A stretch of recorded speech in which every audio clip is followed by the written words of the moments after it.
want to do diaphragmatic breathing there. So with diaphragmatic breathing, we want some tactile stimulation. So get one hand on the upper chest, then one hand on the stomach here, so that we are able to feel what's going on.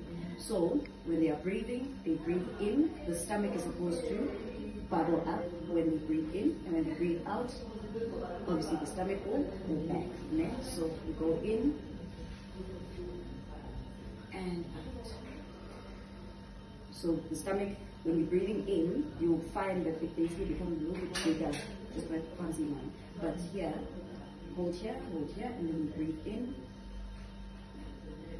and out. And then to make sure that the air that you've gotten in gets a lot of time to circulate within, you do some pursed lip exhalation. So what you'll do is you breathe in, then when you exhale, you exhale with, instead of a full, so you breathe in, and then you breathe in,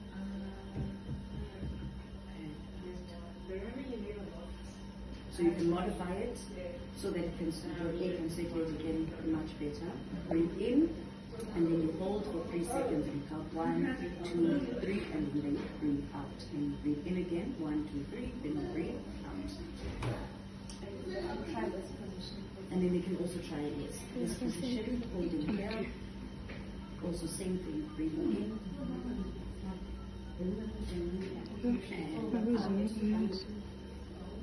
So you should be able to feel this area expanding, and then we breathe out, we are recording. That's where the assessment just go